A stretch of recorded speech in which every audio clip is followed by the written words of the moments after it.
India को सोने की चिड़िया कहते थे ना भाई, उसके इतने सारे एग्जाम्पल यहाँ देखने को मिलेंगे।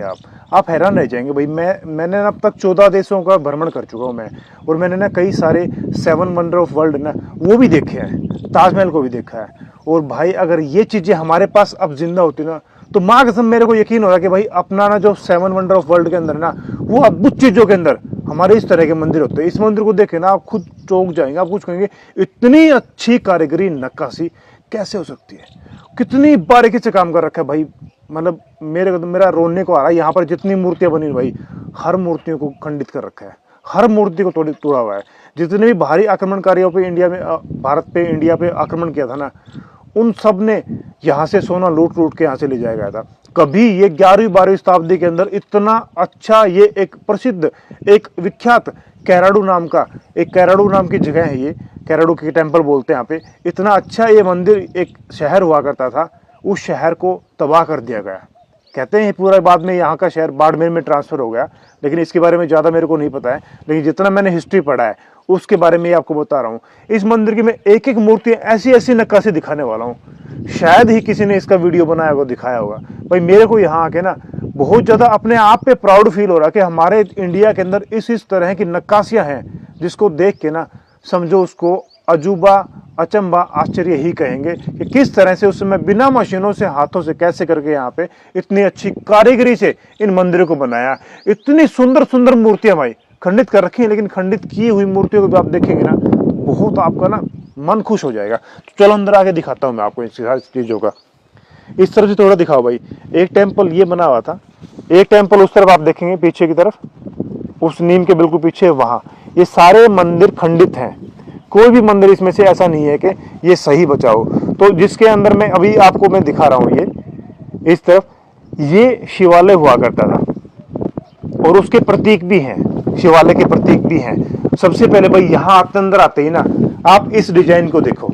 ये डिजाइन आप देखेंगे ना, ये देखो, इवन भाई इसको दिखाओ, इसकी नक्काशी कलाकारी दिखाओ भाई कितनी बारीकी से। आप इस स्टोन के अंदर से, ये सिंगल स्टोन है, वहां तक का ही सिंगल स्टोन है, इस स्टोन के अंदर से भाई, इसके अंदर से कैसे ये चिपका नहीं रखा है, एक पत्थर को काट काट के बना रखा है। इसके अंदर से भाई बारीकी चीजों निकाल रखा बिना मशीनों के। उसको दिखाओ जरा, ये देखो, इतनी सुंदर, इतना सुंदर भाई कोई बना सकता है?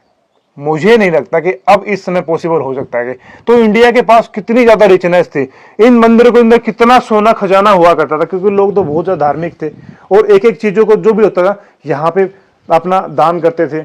और मंदिरों के अंदर इतना ज्यादा सोना हीरा जवाहरात होते थे, क्योंकि उस समय यहाँ पर ना ये पूरा का पूरा एक यहाँ से व्यापारिक एक एरिया बनता था। मतलब इंडिया के अंदर से ना आपस में जब व्यापार होते थे तो बहुत ज्यादा विदेशों से सोना चांदी आया करता था, तो हम बहुत ज्यादा धनाढ़ थे। इस तरफ दिखाओ भाई। अब यहां मैं मूर्ति दिखाऊंगा भाई आपको, एक एक मूर्ति को देखेंगे ना, हर एक मूर्ति को खंडित कर रखा है। आपको एक भी मूर्ति ऐसी दिखाई नहीं देगी जो बची हुई हो। ये देखो, कोई मूर्ति बची हुई इसके अंदर, सारी की सारी मूर्तियां खंडित है। ये देखो, और आपको इस अंदर से इसका ना व्यू कुछ ऐसा नजर आएगा भाई। ये देखो, पूरा का पूरा फुल फ्रेम ये दिखाई देगा। और भाई इसके ऊपर देखो, ऊपर की छत है तोड़ दी गई है, एक भी नहीं बची है।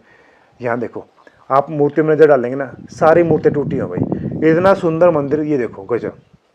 देखो ऊपर भी ना, इसके ऊपर भी है, इनको भी खंडित कर रखा है। ये देखो, अभी मैं आपको ना अंदर का शिवालय जो बना हुआ था वो दिखाता हूं। यहाँ पे शिवलिंग था, ये देखो। तो वीरम भाई कितनी कितनी बड़ी ये कलाकारी है बताओ। बहुत बड़ी कलाकारी है। अगर उस जमाने में भी ये इतनी कलाकारी है, तो आज तो इसके आगे मशीनें भी फैले भाई। देखो हाँ। एक एक पत्थर को काट के किस तरह से बना रखा है, और इतनी सफाई से काम किया गया, आप खुद यकीन नहीं कर पाओगे। हाँ, ये देखो। अब इन मूर्तियों को देखो, आप इन मूर्तियों को देखो किस तरह से, कितनी जबरदस्त सुंदर। और इस समय भाई कैसी बारीक कलाकारी, देखो कपड़े पहना रखे हैं जो, उनकी भी डिजाइन बना रखी है कि नहीं कमाल। आभूषण भी दिखा रखे हैं, ऊपर ताज भी दिखा रखा है। ये देखो, हर एक चीज को बड़ी बारीकी से दिखाया गया है। ये देखो ऊपर का, देखो भाई जो छत होती थी ना, उस पर देखो आपको किस तरह से कितना सुंदर डिजाइन दिखाई देगा। ये देखो क्या बात है। और यहाँ से पीछे का जो है ना एरिया भाई कुछ ऐसा दिखाई देगा। ये देखो कैसी कलाकारी है, कितनी जबरदस्त बनी हुई है भाई। ये देखो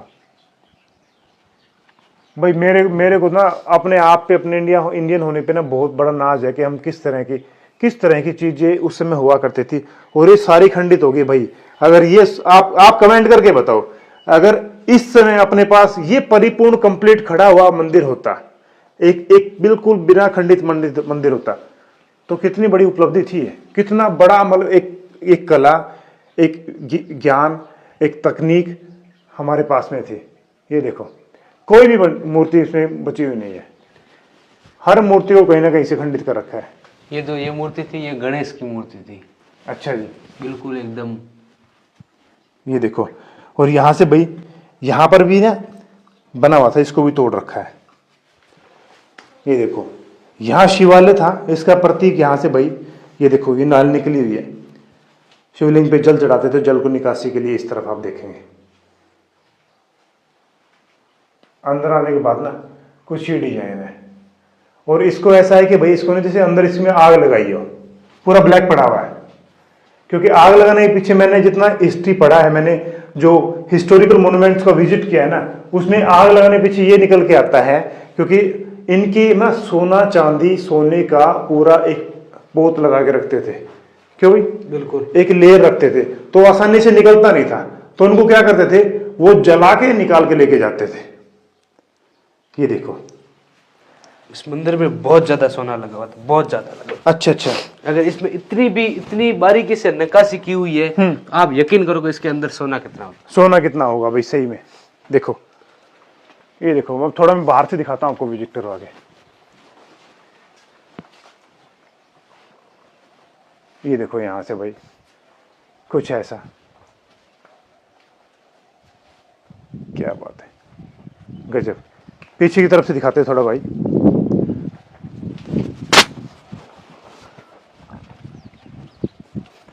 ये देखो कुछ ऐसा नजर आएगा, लेकिन भाई सब मूर्तियां खंडित हैं। इसका बेस देखो कितना सुंदर है। तो इसको बताते हैं कि भाई यहाँ पे चौहान परमार जो राजा हुआ करते थे ना, उनका राज था। और गुजरात में सोलंकी राजा था, उनका उनके ऊपर अधिकार था।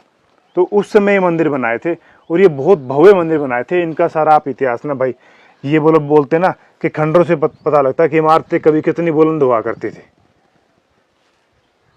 ये देखो क्यों विरम?